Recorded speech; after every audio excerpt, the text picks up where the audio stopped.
When did you see interview? This is our interview with Cammie. Really have been enjoying this album. Oceans of Slumber is just a powerhouse. Her voice is it's one of those recognizable Hmm. voices that, I can pick out anywhere.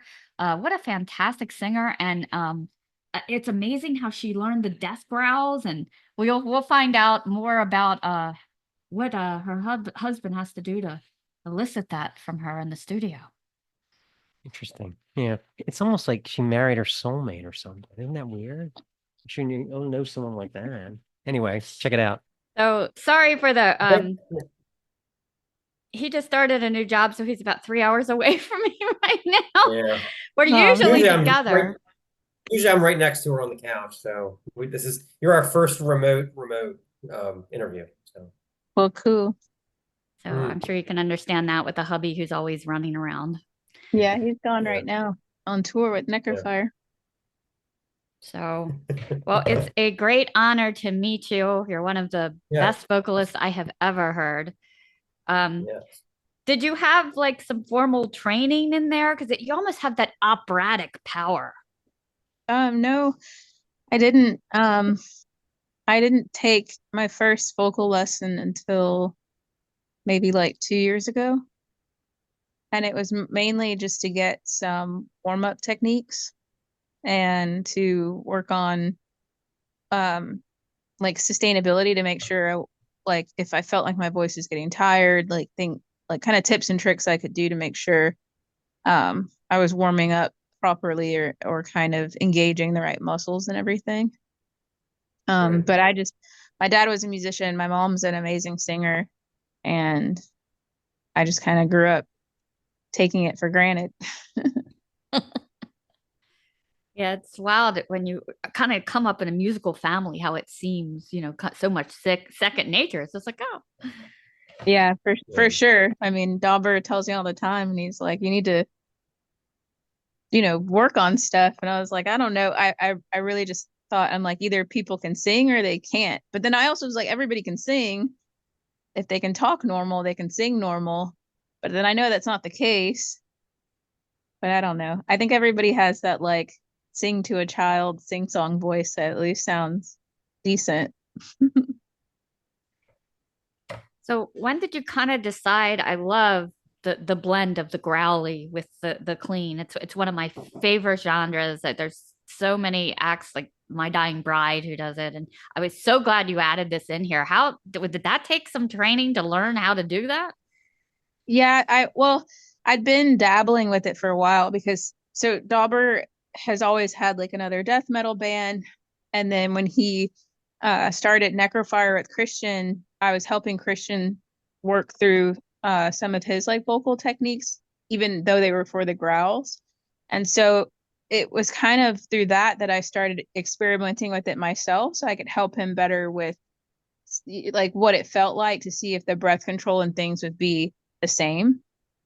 And I took lessons with Mary Zimmer and Melissa Cross, and kind of honed in on the same things, like making sure I was doing it in a way that wasn't going to hurt my vocal cords or like where pain was okay or what kind of congestion like to work through or tension to work through. And I took a lesson with them each and then kind of just practiced on my own. I would say like I'm a very physically sensitive person. Well, and emotionally, but I'm very physically sensitive. And so I feel like any little things like I'm very in tune and aware of. And so with like when I take those lessons, I feel like we can get to the point pretty fast because I'm pretty descriptive and then they know how to pinpoint where I'm coming from. And I didn't want there to be anything that was like off limits. And I didn't want there to be anything that I as a metal vocalist wasn't doing that was fully metal. And so to me that included growls and harsh vocals. And so I did as many as I could in as many styles as I could on this album.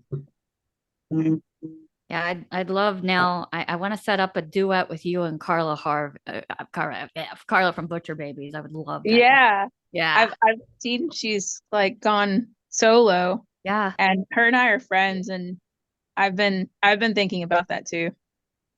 I think Hey, that would be really fun. great minds think alike. I was like, I'd love to see You were, so what did you figure out to be, what is your pre-vocal warm-up like now that you've So it's learned how to do it mainly properly? How do you warm up before a show? it's mainly so I used to like sing more, and that kind of isn't necessary. Like if you've been talking all day for the most part, you know, they're an internal muscle, they're warmed up. That really it's about like getting all the mechanisms between nose, throat, chest, and like belly to be in sync. And so it's mainly breath work. Um, so there's like quick breaths, and then it's like I think it's called your glottal. I don't know. When the vocal cord part that like if your vocal cords are like slamming together, it's kind of warming Okay. them up to do that. And so I Yeah. don't know what they're called, but it's like syllable pressurized syllables. So I do like t, d, z. I do those, and so it's like B, D, T, and Z, but like a lot of emphasis, a lot of compression, and it's like zzz, zzz, zzz, and you do those, but like as big and full as you can. And then you do it like short and quick to engage your lungs. And then I do big like lung breaths. So I fill up my lungs, I fill up my belly, I let out breath in my belly, I let out the breath in my lungs just to kind of compartmentalize. All right, this is where I need breath to go. And then I do the like lip trills or like, and I'll do those. I'll do the beginning of each song, like just real short in trill form, Mhm. just so my voice, Okay. because I used to struggle with that first note being as nice and clean as I would like it to be. And so Right. the trills help me just attack that first note and line of each song um more cleanly, but it probably that's a bit of like a mental thing, but it just helps me feel prepared for like the beginning of each song. I drink lots of water, I get something warm to drink, um and then I chill. See, I thought you were gonna go shot, joint, bring it on. I used to do a shot of whiskey, but then I was like, I don't really need this. And it would make me kind of the heartburn. So I'd be like, well, it's not helping now. Like, where's the stage? Can't find it. Yeah. You know. But I used to make Uh, like hot toddies, and those are good, but they're kind of elaborate, so I didn't mm, always have the mm. stuff to do it. I love a good hot toddy. Stace makes great ones. Stace makes them great. Yeah. Yeah. Yeah, like Tom Araya has the That's whole usually what tea when thing we run now. out of wine. Yeah, when I'll go to get wine and I'm like, we're out of wine, and then she goes into hot toddy mode. It's great. Yeah, It's the fall and winter drink of choice. It's actually yeah, inspired by yeah. Charles Dickens. Everywhere in his book, they're drinking hot gin. And I'm like, all right, that sounds good. Maybe in some lemon zinger tea that'll kill any cold anywhere. Heck yeah. I Yeah. think so. So after Ethereal came out, how did you kind of come to join the band and kind of make some changes as far as some It's kind songwriting of and like all? the gathering. It's kind of like the gathering. Like they did that what a record or two with the male vocals, and then a neck joined and like took over and a complete change of sound. You guys are kind of like that, same thing. You know? Yeah, The Gathering is actually a big inspiration for Dauber's choice in pursuing a female vocalist. Yeah. I've got to meet I used Annika. to have like a little bit too much of a crush on the neck. Like I started like writing reviews and writing like what she was wearing, a little creepy, you know. You're Anyway, always sorry. I'm getting too detailed. Um, but I came in, I would say, kind of well after Ethereal was released, and it was all very serendipitous because there's a big jam room downtown that a lot of Houston musicians jam in, and if you kind of have had anything to do with the Houston music scene, because there's not a lot of places outside of someone's house that are like public jam spaces, and so uh I was in a band in a room next to Oceans of Slumber, like the original Oceans of Slumber. And my band shared a room with another band called, well, I think, yeah, they were a Nova Skyway at the time. And so the members kind of overlapped and we're all friends. And then they knew Oceans of Slumber. Oceans of Slumber had a show coming up and the opening band like dropped out, and they asked Anova to do it, but I think they might have already been on the show, and then they were like, well, we can get this other band to open. And that was my band. And I was like, absolutely not. Like, I don't want to do it. We're not metal. It's like, it's just rude to just show up and do. We were kind of like a post rock, pop rock, whatever you want to call Okay. it. And Okay. I was like, I don't want to do it. Like, we're not metal. And I know metalheads appreciate their metal. And so they were like, no, we're going to do the show. It'll be our biggest crowd. Like, we got to do it. And it's Oceans of Slumber. Like, we can't tell them no. And I was like, okay, cool. So we go to the show, and I remember it was Dauber, his friend Jeff, and I think our friend Carl, and they were standing in the middle. They're big guys, and their arms are crossed, and they look so mad. And I was like, they hate us. Those are the metalheads I was talking about. Like, but they're just serious looking people now that I've come to know them. And after the show, Dauber sent the singer Ronnie over to talk to me to ask about doing a duet on the upcoming Winter album. And so I was like, yeah, of course, like, cool. And then I think I left and got super high with my friends and stuff. I didn't even stay for the rest of the show. And so they reached back out, and originally, so Winter was finished and written with Ronnie. And I came in and I did a duet on Turpentine. But after Ronnie had to leave, and they decided, oh, dropped you. Sorry. After Ronnie had to leave, Sorry, we've done it. We've done it too. and they decided he wouldn't like return, like he wasn't going to be in the band anymore. I re-recorded Winter fully, and Dauber asked me to be in the band like permanently. And so it was like a matter of like 3 months from meeting him to re-recording Winter, and then another month recording Blue, because we got interest from Century Media to release Winter, but we needed to kind of stall. And so we made up doing Blue and then released Blue ourselves. And so, yeah, it was like less than 6 months that I did the 2 albums and joined the band. Oh, yeah. Speaking of Century Media, so I know that you were on Century Media. First of all, I wanted to ask you, like, how are they as a label? And I read the story about how they didn't like the direction of Starlight and Ash, yeah.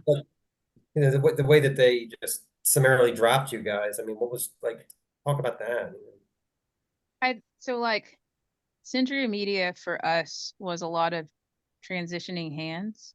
For every album, we had an entirely different team handling our release and everything to do for like an entirely different team. We had a different PR person every time, different like manager every time. Not manager, but like different point person at Century Media. We had a different promotions team. Like every single album, we had a completely different team. And it was either through on their own side, like transition, because the head of Century Media that signed us left, I think after we released Banish Heart. And it was hard to feel like we were ever with a team that liked us as a band. Like we're fans of the band. And not even that they had to be fans, but it's like it didn't really ever feel like they respected the kind of artists that we were.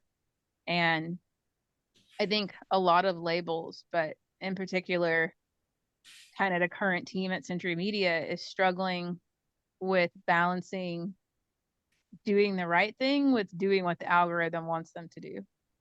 And they seem like they want bands that will always do the same thing, because then it's easy to kind of put them on the conveyor belt of promotion, feed them to the algorithm, and then have success. And it's like, for a band like us, we're not doing the same thing every time, and we're not trying to do the same thing every time. And we have a big spectrum of what we're capable of doing really well.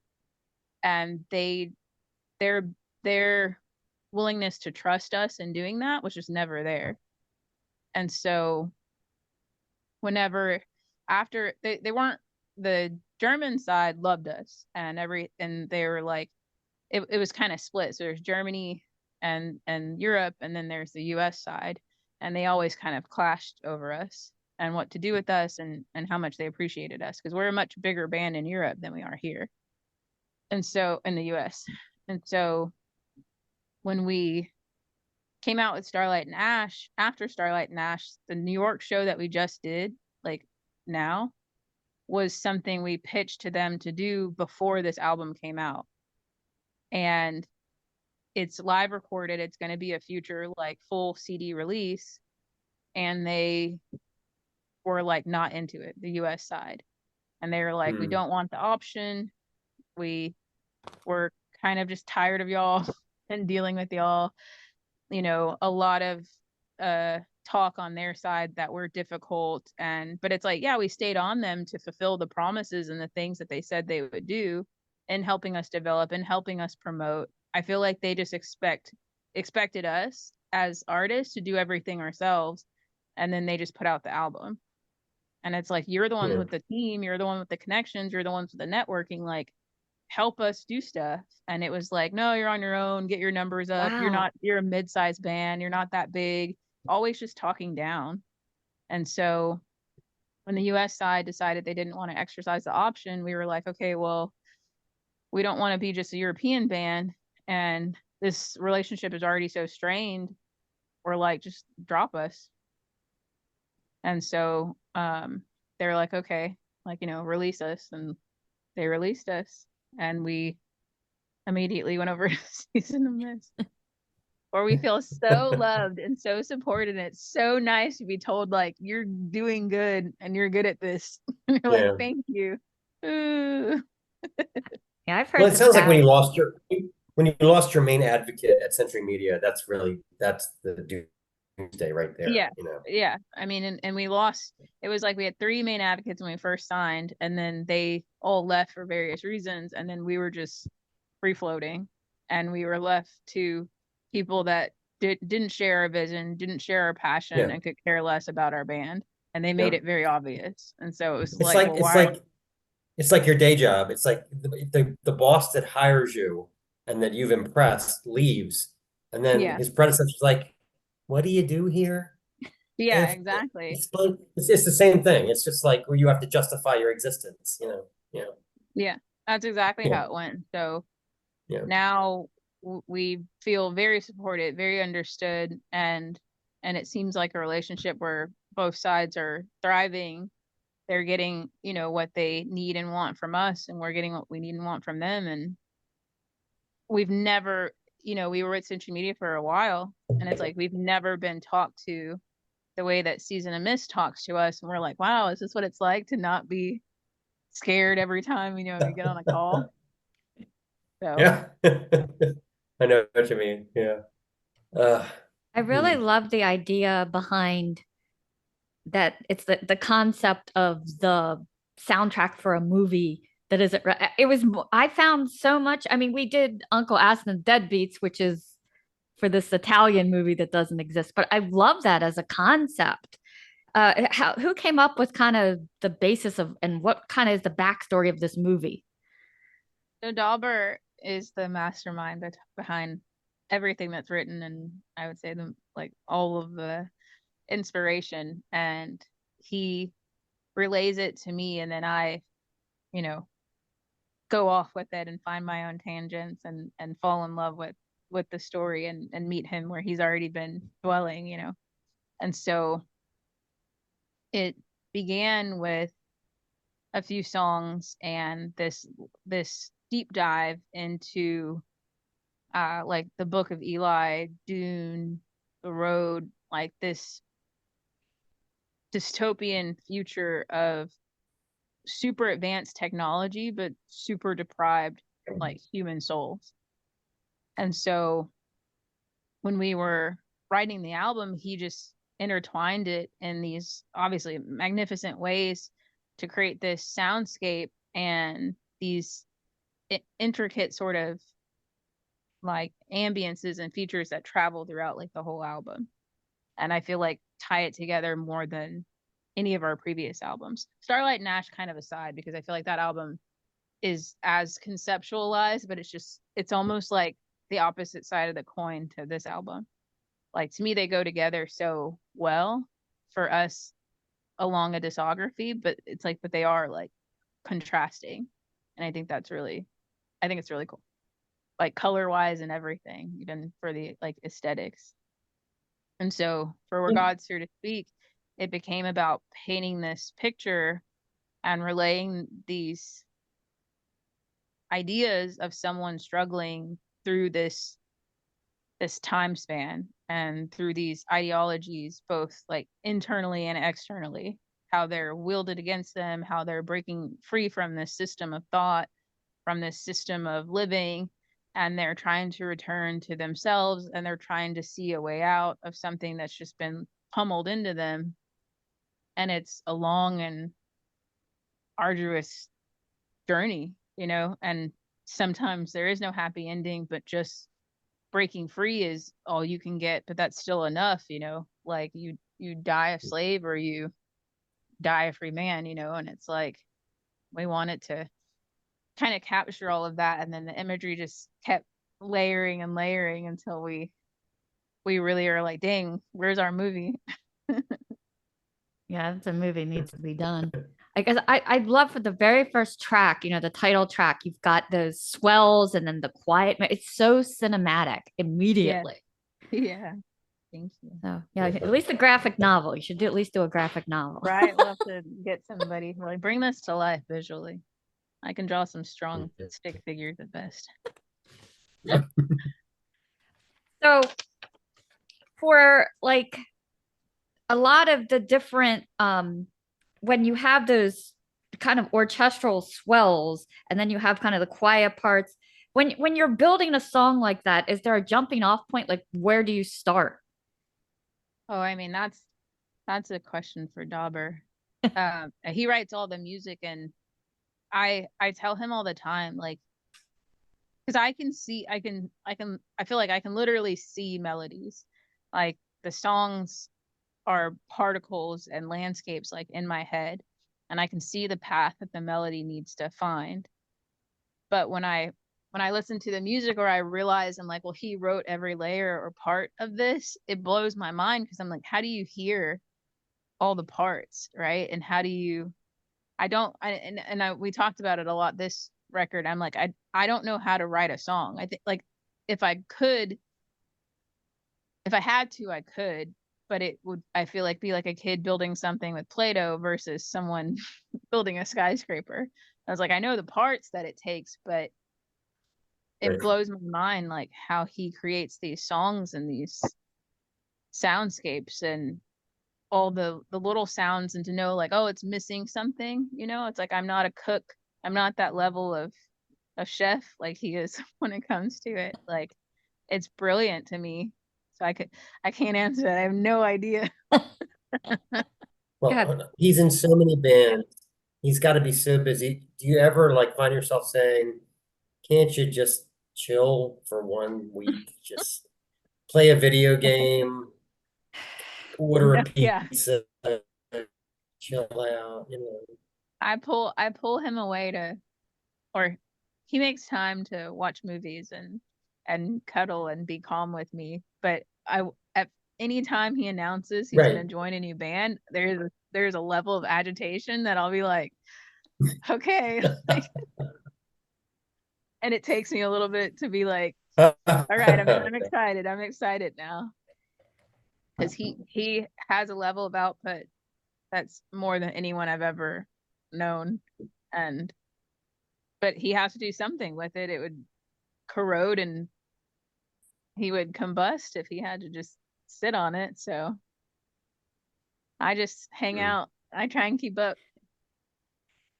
So is it, I know, because working with my husband, is it like sometimes you got to be like, all right, no shop talk, or is it like always there?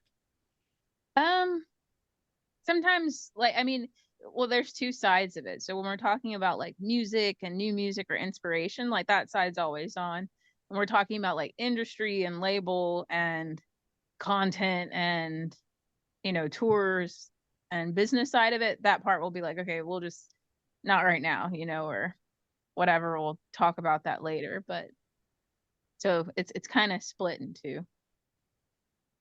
Yeah, it's tough. There are some Saturdays when he'll be like, all right, we're going to shoot a rockumentary. I'm like, doesn't everyone do this on Saturday? Okay, here we go. Slowly slides the cookies Hey, and that turned novels out back great. on the table. That turned really well. So So you understand for I sure. want to do that again. That was great. Oh my God. There's no more sock puppet theater. Um, That turned out great. I mean, come on. We should have something done. symbolic we with should- the three bells. Well, it's the tolling of the bells, and it's been a theme that we've had throughout the albums for a while.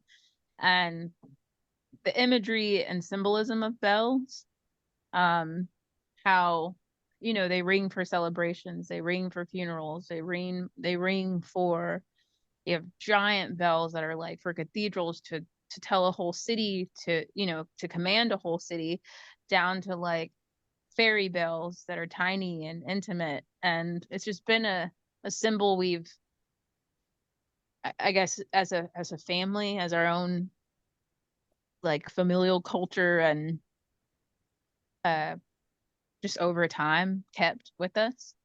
And so it's this futuristic, it's the religious traditional element in this like super sci-fi kind of post-apocalyptic world that is kind of has that like archaic sort of old school touch to it, because there's all these like wires and other bells and stuff coming out of them. And so it's just that tolling of the bell. It's like something about bells are kind of magical. It's always that foreboding bong bong. We we might be moving, so we were looking at a house, and this house was right next to a church. And I thought, well, that's not bad. And then I thought, oh my God, what if it's Sunday morning and it starts gong? Yeah, those bells go off. You're like, you better like them. You're Like, like, I that's hate not these. going to be good. That's not going to be good at all. Yeah. But I love how it looks Yeah. like you kind of get that barren wasteland feel, like Mad Maxy type, you know, Yeah, with the exactly. colors. Yes, we were going for that, and there's a scene it's in Blade Runner, I believe. And they go to this city where they find the scientist or the main guy, and it's all orange and dust. Wow. And it's in that movie, then Dune, and it's like it's Mad Max, like it's just that iconic dystopian orange. Yes. And Should be a so paint. yeah, we wanted to use it, and then we loved the warm contrast to the starlight and ash cooler colors and blues and greens. It's cool. Like you Yeah. were thinking there. What was it like? You guys went to Columbia to record with Joel Hamilton. What was that like? That was awesome. He it's it wasn't something I ever thought of, but I don't sometimes I'm guilty of not dreaming as big as Dauber does, or even knowing like what I'm allowed to want to do, you know? And Yeah. so he's always had a dream to record abroad. And I never thought about it. But when we met Joel, and we'd been at Studio G like 2 or 3 times at that point, with Oceans and then with Necrofire, he has worked at a studio Audiovision for years and is very comfortable like going to Columbia. And he's like, let's do your next album out there. Dauber's like, bet. So the time comes up, and it all worked out, and they were like, let's go. And it was so inspiring and so relieving and like replenishing and intense, because it's like to be doing something new somewhere new, there's just so much novelty and excitement and exploration and curiosity to that. And so when we got the chance to like finally get there and settle in, between taking in everything outside of like kind of the studio compound, eating the food, meeting people, the turbulent yet incredibly rich history of Bogota, and just Colombia in general, going and seeing like old places, like old mountains, old cathedrals, old streets, old fountains. They hold so much energy and vibration for life and lineage and tradition, and then they're wrapped up in the now, and it's not something people like us like take for granted. We're sensitive like that, and so it really infused and invigorated us to make sure that we recorded something that was powerful and represented not just where we were, but where we were from, and then that not only we could be proud of, but the people who shared their city with us, because it was very exciting, and we got several locals to come and be on the album doing background instrumentals and vocals. There's 2 songs that are in the vault. We have a vault now. I guess we've had one for a while, but they're in the vault, and we'll figure out giving them life and maybe tying them on to the recording that comes out in addition to what we recorded in New York. But it's truly an amazing experience, and I'd like to do it again somewhere else now that I know I can dream that, something I can ask for. And it's like I would love to go somewhere else, because there's nothing like it. It's you can do things at home. You can DIY it up. You can do everything on a computer, laptop at your local coffee place, but there's something necessary to like real life, breathing, feeling, doing, oh hello, and getting that essence of just real life into what you're doing. It was just different, and it's definitely what we needed as people and as a band. Did you have to haul all your gear there too? No, we took Oh. very minimal. I think we I think we just took the guitars and the bass. The gear talk is anytime we record anywhere other than Houston, there's so much gear talk, and I leave that to the guys. But I know there's a lot of discussion about what the studio has, what we're gonna need, and what we take. But we couldn't take a lot because it was a long flight. This All is right, that Luke. settles it. Stacy, He we're has flying to recently Columbia. decided he interviews. I don't know what's wrong with him. He does. He looks very Stacy, we're distinct. flying to Columbia to do the show down there. Hmm? I'm all fired up now to go to Columbia. Let's go down there and do the show.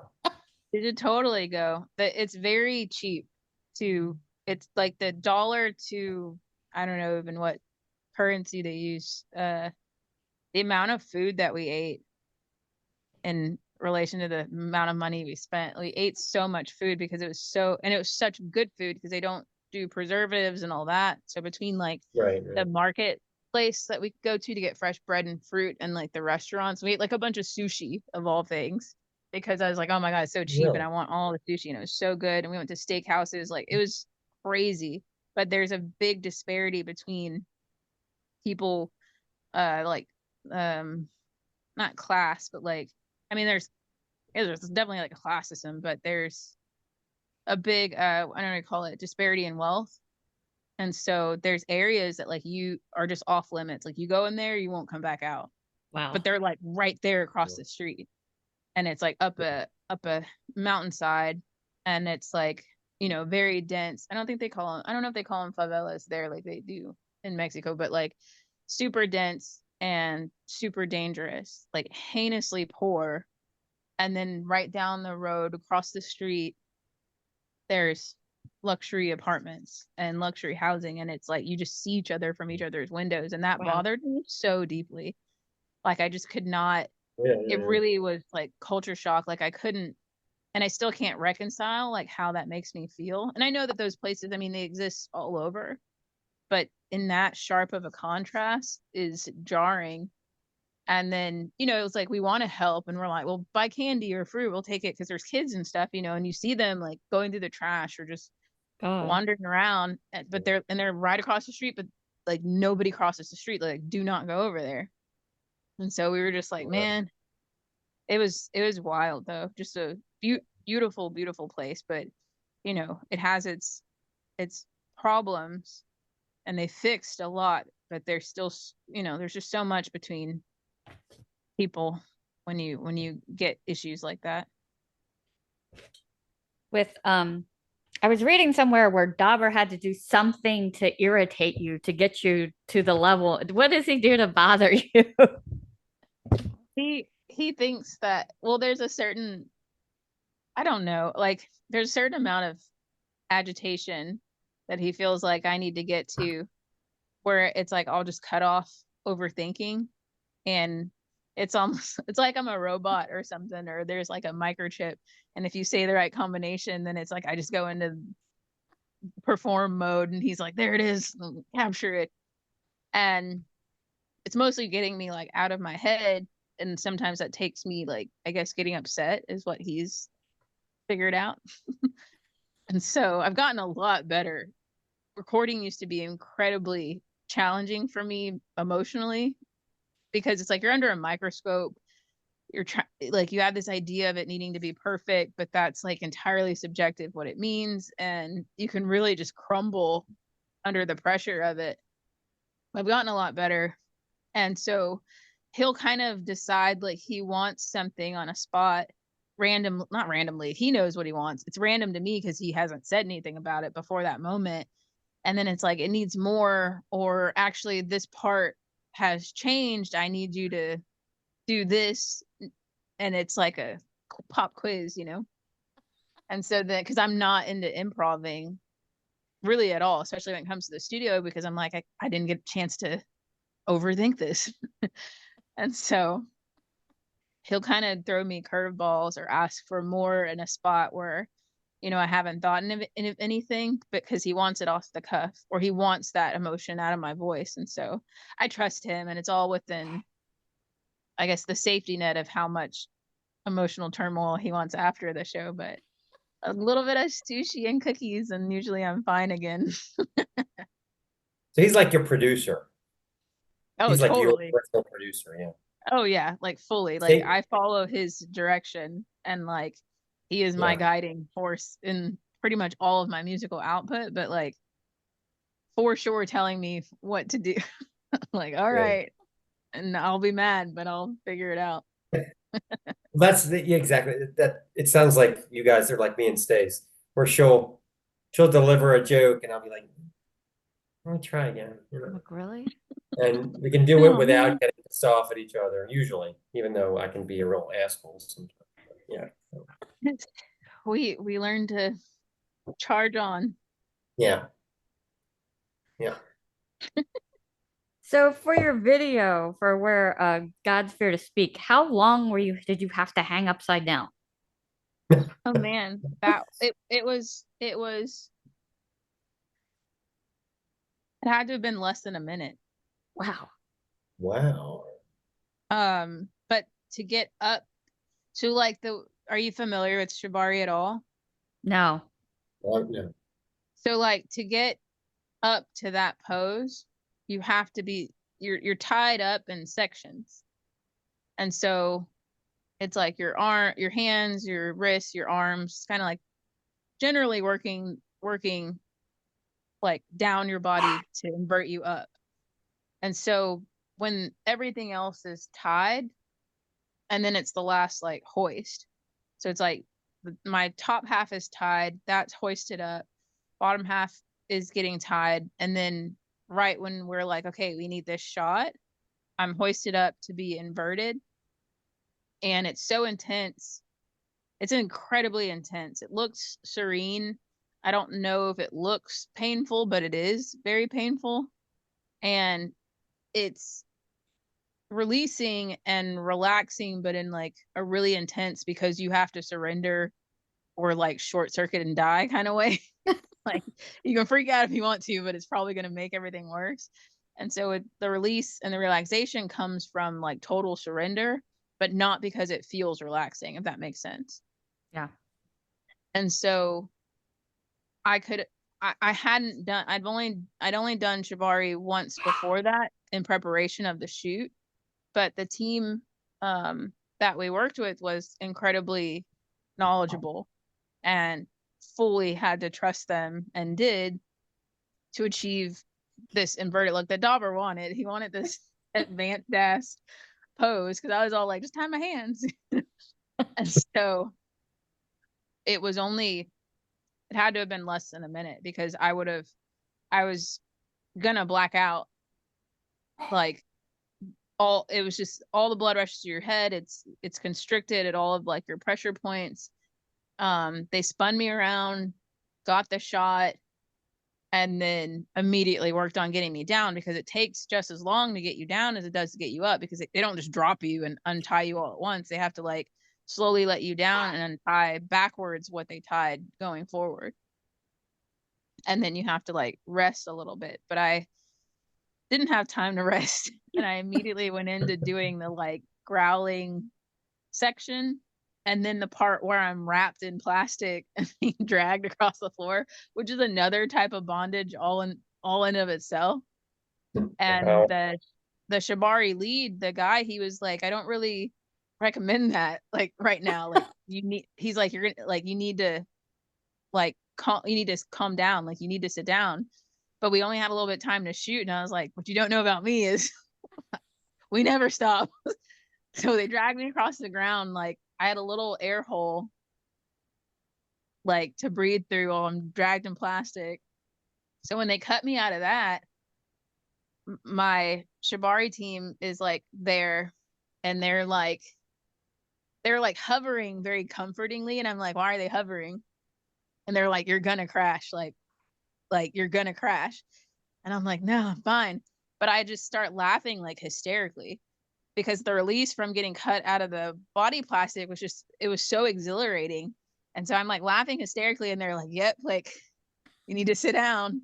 But then people are like taking behind the scenes pictures and all this stuff. And then the people that worked at the facility are asking me a bunch of questions.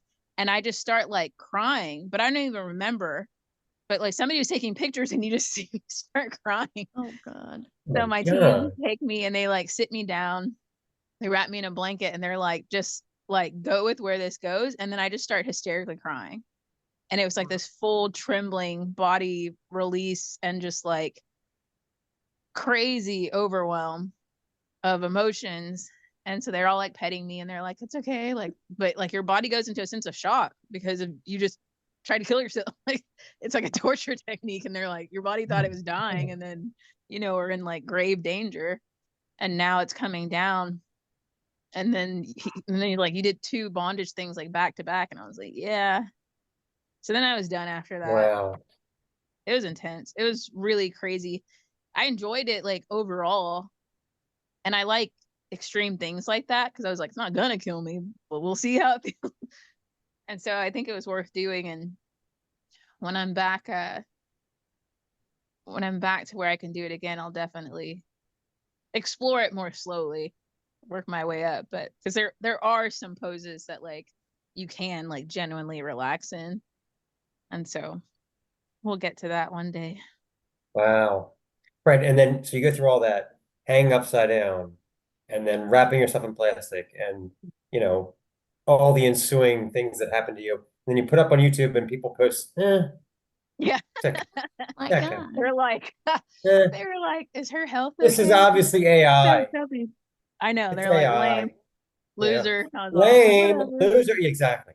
That's the internet age. Yeah. So you almost Yeah, killed I didn't. yourself for your art, and people are like, it's okay. I had to stay away. I stayed away from the comment because I was Eh, like, I'm also a lot more exposed than I have been in a lot of videos. Also, that's also my husband's encouragement. So I was like, I don't even want to know what people are gonna say. I'm over it. Yeah, we had considered for Halloween this year, we had considered doing the Lemmy Wendy O. Williams Yeah. costume, Get out my electrical but tape. I vetoed it. We're doing something else because it's just Yeah. not. I'll just say there's plenty of that online as it is. It's just a little over the top, yeah. So, I loved your makeup in that too, with like the black kind of tendrils. Did you do that yourself or did they kind of come in and do it to you? Dauber painted them, and we'd been experimenting because it evolved. Like we were going for like a tree, but we evolved that, and we ended up doing some different sort of trees and stuff on myself and the guys when we went on tour. And then he did another kind of like Sanskrit thing on my face for a video shoot, but I'm not sure we're going to be able to use the footage from it. But we'll see if we can't get some parts because it just looked really cool what he painted on my face. That was wild. But yeah, he's quite artistic too. And the chant in that one, when you kind of go into that, your grace, your weakness, it like very Handmaid's Tale-ish, like kind of, you know how they're always saying that stuff back and forth. It was like, it's so creepy. So it's from, I think it's First Corinthians, and there's a scripture, and it's like, your grace is sufficient, made perfect in my weakness, is a summary of that scripture. And it's basically like how you can't tell the difference between your suffering and your faith, and that there is no like tell to when you're just suffering or if you're suffering for like reward when it comes to like religious faith. And so it's kind of this Job-esque take on the idea of like, okay, we're God's fear to speak, and it's like, well, it's in the face of your suffering, because here you are, and it's like you're calling to them, you're trying for them, you're suffering for them, and they don't manifest. It's up to you to decide it's up to you to decide if the outcome meant they were there or not. And I find something kind of what's the word? Deceitful about that.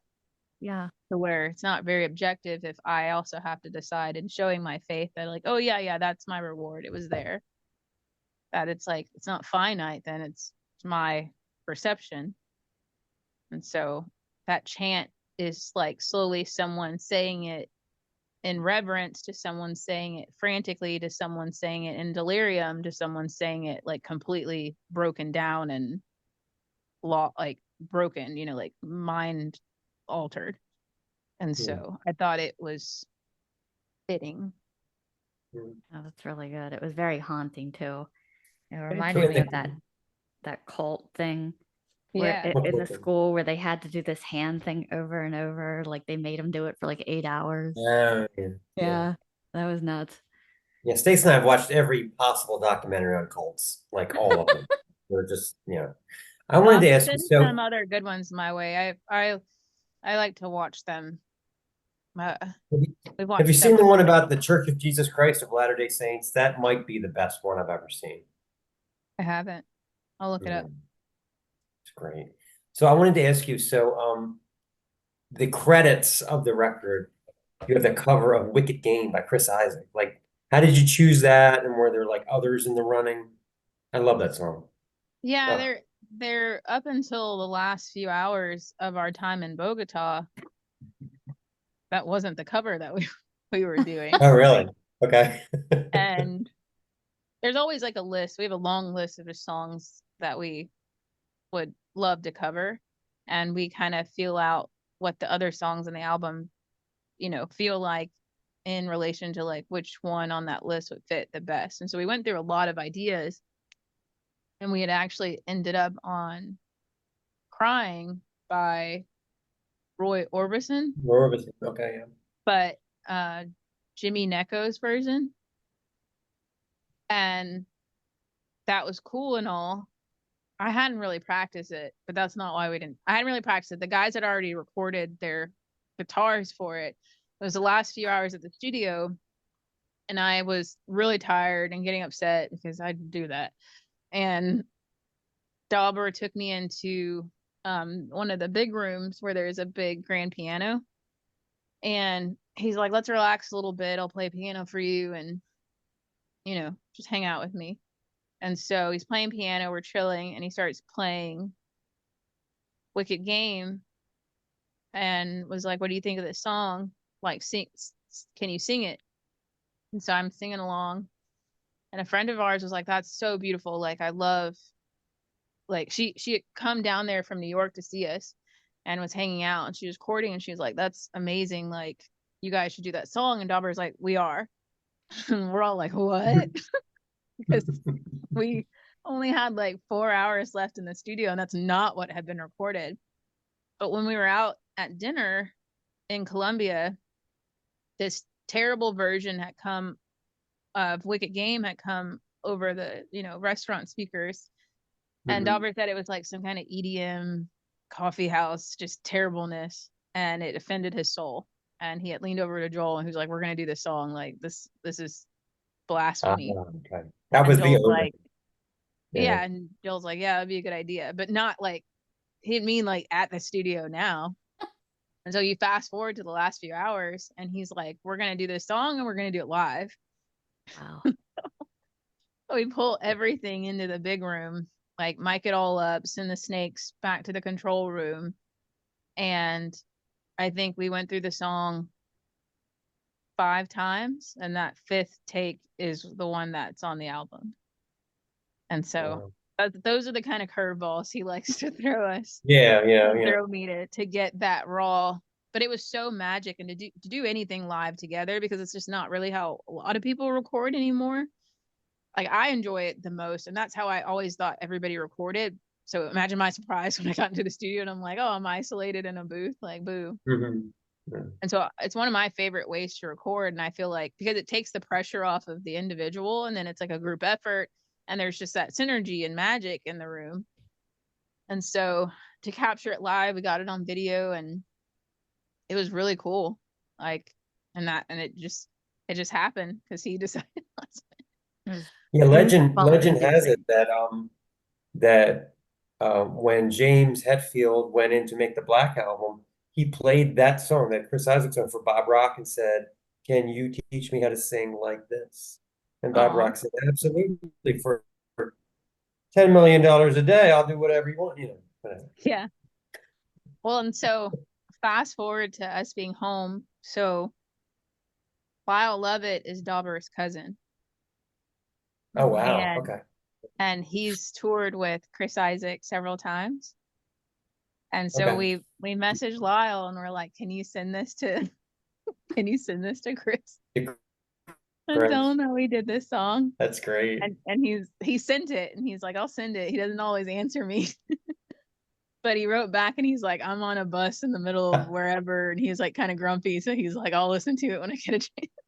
So that's just, we know he got it. But Lyle liked it. Okay, that's great. Yeah. Cousin Lyle liked it, so I'll take that any day. We got to have a phone call with him, and I love his speaking voice as much as his singing Yeah. voice. So when he says Cousin Cammie, it makes me Yeah. smile. I love the video too for Poem of Ecstasy where you guys are kind of facing each other in a circle. Is it like, do you ever do that to kind of bounce off each other? Because it looked like you were creating like this energy force. But that's how we record. Like that's how we rehearse. Like at the jam room, like we're in a circle, which I really like. And so we wanted it to be kind of that nostalgic 90s grunge rehearsal room kind of feel to it. And so yeah, that's why we decided to kind of do it in a circle to get that motion and energy to it, because it's a really cool way to like convey that. So yeah, for sure. Yeah, I love that. It's such a good study of light and dark too. Yeah, I love the composition of how that came out. Like a good just play through video is always, I feel like, just fun. All right, so we play a game on the show. Don't be frightened. I have 100 questions in front of me, but don't worry, you're only going to answer 5, and you're going to pick the numbers you're going to answer. Oh, fun. So 5 numbers between 1 and 100. You got to pick. I have to grab another drink. I'll be right back. Okay. 3,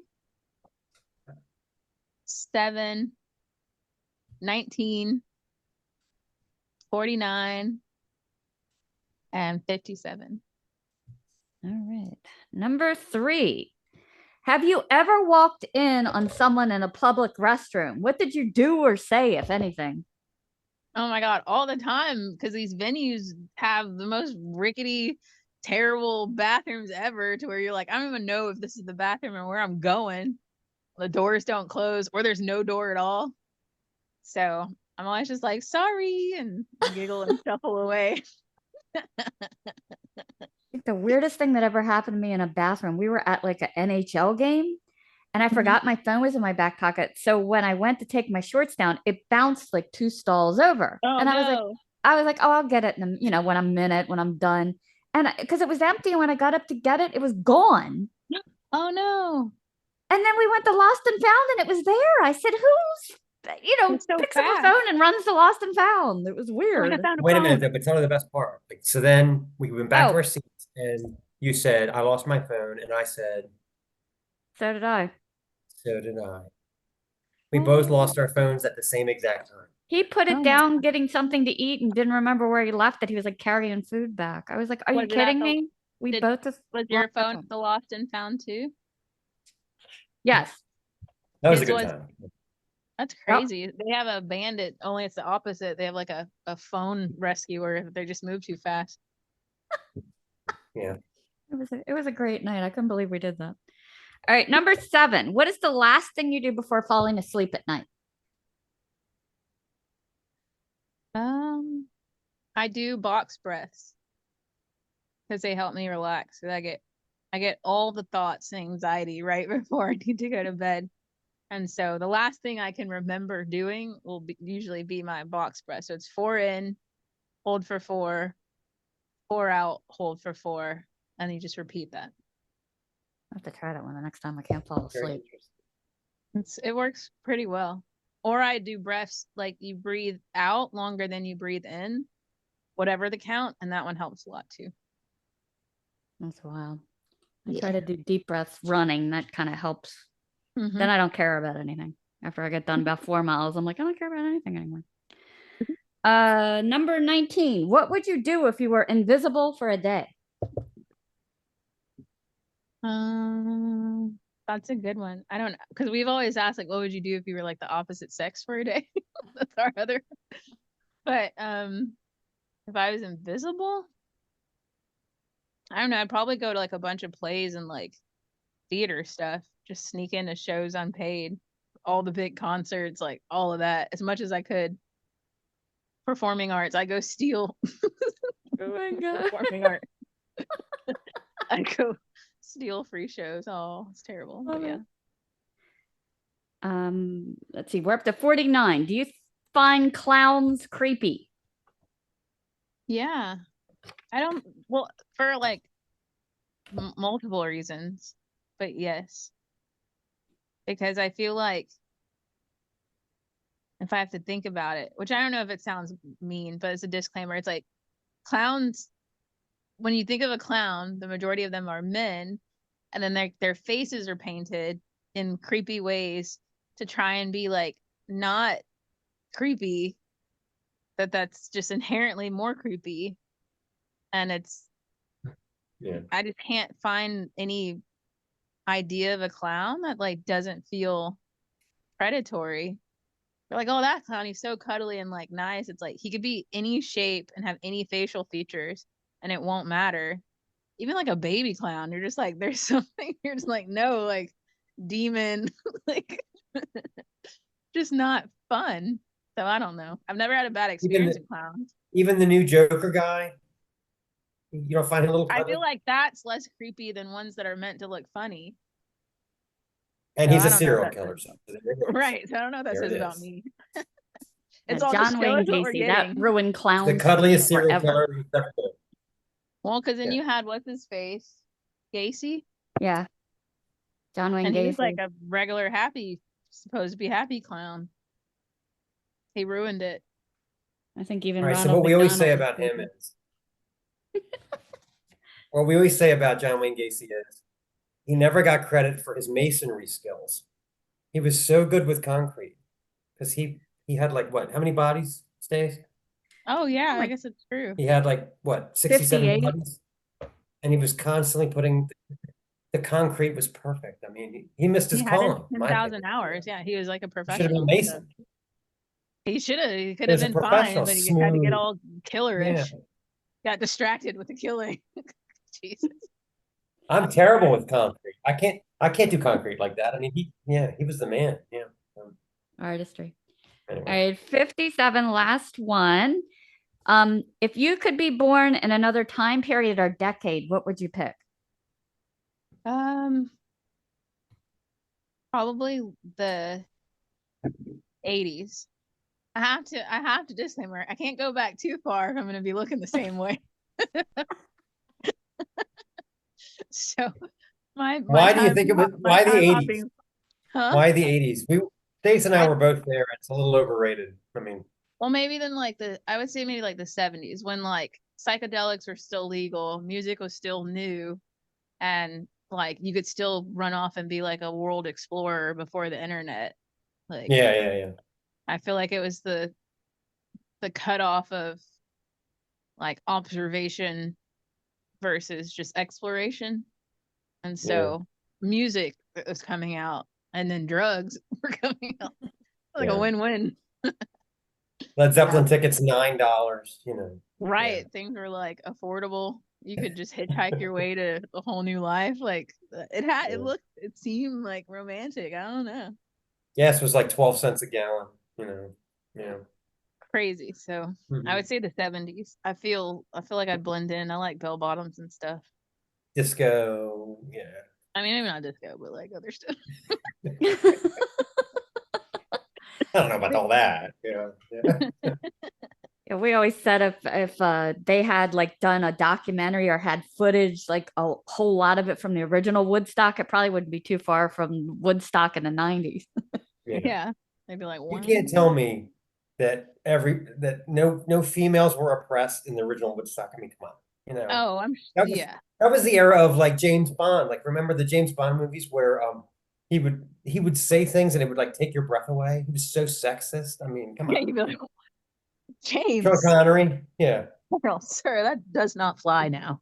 He would be like, "Get me a beer, you silly bitch." Ah. Exactly. Or like spanking women in movies and be like, oh my God. Right. But That's but always but my favorite. I'm like, Woodstock, you just Woodstock, spanked your the wife. That's original cool. Woodstock, yeah, nobody got assaulted. Bullshit. Bullshit. Oh no, no. There's probably a lot of terrible things still going on at Hmm. that Woodstock. But like I said, Right. it was exploration before observation. And so while things were progressing and they're making waves, there was a lot more to overcome back then than the Yeah, 90s. exactly. So Yeah. I can't imagine, sexism isn't new. So let's not But try they and made act the like it movie. is. They made the movie, and the movie, everybody watches the movie and like, oh, that's exactly what it must have been like. It wasn't. Well, It's a no, movie. yeah, of course not. Right. Yeah. Anyway. Well, I loved how you did that kind of intimate 50 ticket thing for the album release party. Hmm. Um, how did you, how would you, yeah, I would love to hear how you integrated the strings into that music. Oh man, Dauber wrote the string parts and ugh, it was so beautiful. It was so nice. And again, like just blows my mind to even know how because then he's layering and recreating on his own songs. And it's just, he's very brilliant. I'm missing him a lot too. So I'm like, oh, he's just amazing. But we wanted, we wanted cello and violin. And then we had whatever the middle one, like viola. What's the middle size one? I think it's viola. I Viola. think it's viola. I think it's viola. And I don't know. I don't know how. I mean, we wanted strings for sure. A lot of the songs are written on piano, with strings and then turned into heavier things. But those elements have always been there. And so Dauber, he just thinks in so many waveforms. And what an absolutely magical thing to have done, and an inspiring and challenging thing for us to have done. Like it really improved us and pressed us as musicians to strive to do more and incorporate more, because the other musicians we were meeting up with are incredible. Like the highest of hives, Matthias and Carla, um, you can't mess with them, can't waste their time. And so to be on stage with them, to be considered peers with them blows my mind. I'm all, I just got here. Hmm. I just sing. I don't even. Did you So record it? yes, it's all recorded. It was all like mic'd up to whatever you call it. I'm not a gear or studio. I'm doing this not well, but the master board with all the buttons. That's where it went to. The mixing board, the big mixer. Joel and Mixing. Dauber would be very disappointed. Yeah, it's like the mixing table or the mixing board. And then we recorded it professionally with videographers. So it's a full like MTV Unplugged, VH1 Unplugged, like little series thing like we wanted to do. That's awesome. So how was the Mad with Power Festival in Madison? And I loved that. Where'd you get that crazy crown? I loved it.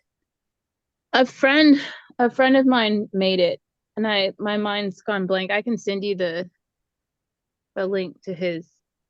Actually, let me see. I have a keychain. His name is on it. But he does really awesome leather work. And he made us keychains too. DNA, but I don't know what that stands for, but Oh, wow. yeah, he made it for me a couple of tours ago, and I wanted to bring it back out because what better place to dress up than Mad with Power? And it was really nice festival. It was really fun and really well organized, and like the whole stage and setup was just, it really did justice and showed respect like for the bands that came. You know, it's just, you want to feel like you're given the opportunity to do your best and deliver your best. And for a festival, you know, there's a bit of responsibility to accommodate the artists and make sure that they can do that, you know, and they're not showing up to like a bungalow or something. And so it was nice. We had a lot of fun. Did you discover, were you able to hear anybody else that you had not previously got to hear that you really liked? I did not, because I can make a confession. I can kind of make it now. We've kind of soft announced, but I am pregnant. Oh, Oh my gosh, exclusive. Awesome. Exclusive. Yeah. I haven't told any of the other interviews, but at the last festival we just did, I'm kind of showing, so I was like, well, I can't really hide it anymore. But We're superior to all of them, so it's great that yeah. you picked us. Yeah. So. And so I was sleeping and or throwing up. I was not on stage. And so I didn't get to check. Like, I really did not leave backstage, but to perform, I went to the merch table afterwards to say hi a little bit, and then I had to go back. Like, first trimester, that was first show pregnant, and it kicked my butt. So I did miss out on a lot of the festival. Yeah, I know what. That's a good excuse. That's a good excuse. Yeah. With my daughter, they kept yelling at me because I wasn't gaining weight, but I couldn't keep anything down. So they were yelling at me. So I would have to do this thing where I made something really bland, like scrambled eggs. I would cover my eyes so I couldn't see it and just try to get it in my mouth. It was horrible. I haven't gained any weight. They're okay. Like, I figured I was starting off with enough. I was like, it'll be all right. I can gain some later.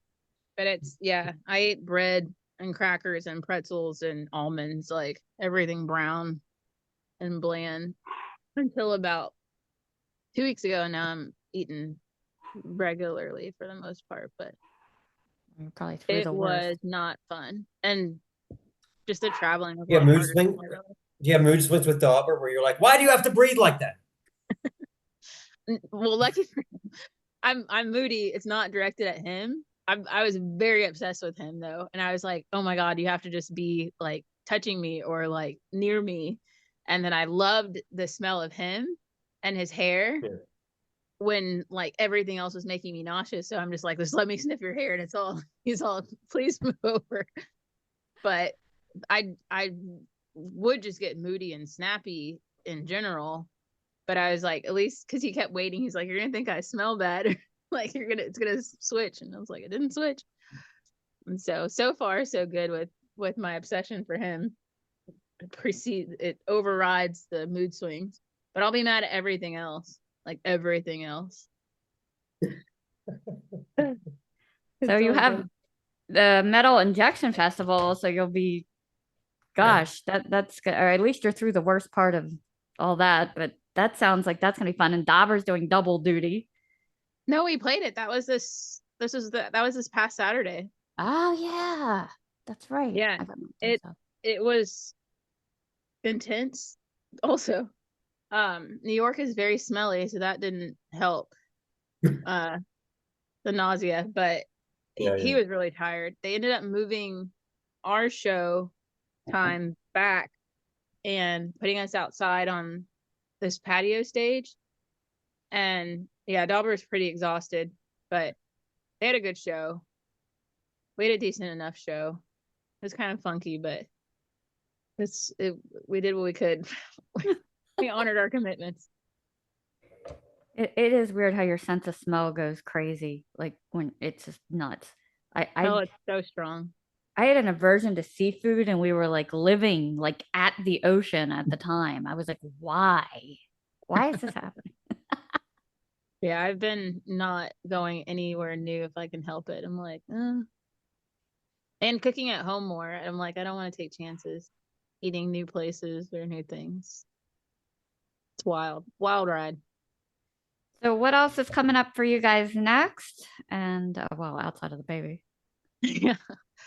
Well, we're chilling for a bit. Albert's actually been talking with the label about kind of what we want to do in the interim, and then we won't be touring for a while, but we do have a lot of behind the scenes stuff, and then another release down the line to put out. But where God's Fear to Speak is going really well, and just kind of riding and giving that the time that it needs. It's not like we were touring so much anyway, and we have to be a lot more picky with the way like the economy's going about what tours we can even say yes to. And so it's kind of relative the time off, but we're always working on something. Always working on something. And I so Do you know imagine if you it's guys would kick butt at Roadburn. yeah? oh yeah, that'd be fun. Do you know if it's gonna be a boy or girl yet? It's a girl. We just found out last week. I knew it was gonna be a boy. I just knew. And so they're like, nope. And I was like, what? I know nothing. Did you do So the with big the gender girl, release?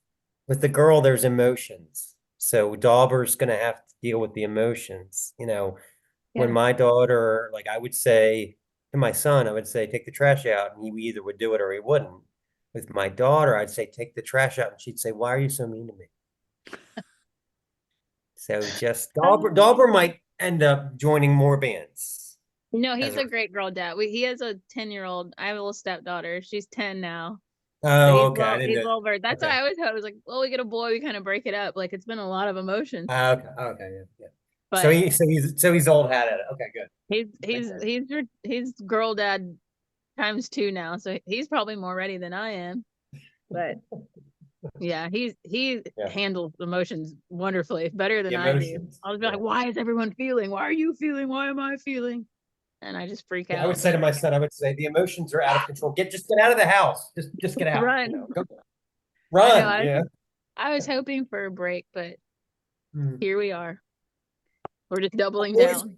with boys, you don't get the emotions, but they're just dumb. They do dumb stuff where you're just like my son got pulled over by a cop for to get because his car was like there was something wrong with his car, and he had to have like 88 things fixed, 4 tires, Oh my Oh God. you know, no. Yeah. 2 headlights, like the car was undrivable. And I was like, dude, what are you doing? They're like, sir, your Boys car's just do fine. dumb stuff. It, Yeah. it's true though. I mean, my son got married to a Nepalese girl, and it was a lot. We had the Nepalese ceremony, we had the Western ceremony. It was all very nice. But he was not, he was very calm. My daughter's getting married a year from now, and she is already a bridezilla. She was already like, Mom, you got to get your dress. I'm like, it is a year away. Yeah. Right. Oh man. Pump the Yeah, brakes. it'll be an adjustment, but we're ready. And then I'm like, girl or boy, having Dauber's baby gonna be more energy to keep up with. So we'll see. It'll definitely be It'll be great. artsy. It'll definitely know the arts, definitely. Yeah. But yeah, Yeah. infused both ways. If he gets this creative drive, he's going to be super busy. Yeah. Yeah. We'll figure out what instruments to play when. Well, we always have a piano. I love when babies play, like toddlers, like little kids discover the piano and it's just banging away. But it's just like spiking stuff in their brains, and they're like, wow, like I'm making this sound. And I love that initial like discovery of a piano. So yeah. Well, thank you so much for this album. It's quickly become one of my favorites. Like I said, this is right in the wheelhouse of everything I love. And you guys did such a great job with the light and the dark and the Yeah. pianos 1 minute, blast beats the next. Love it. So can't Thank wait to you. hear Great. more from you guys Thank you. And congratulations. Thank you. on lots. We have, yeah, two big releases. This is the Snaggletooth Rock and Roll Podcast.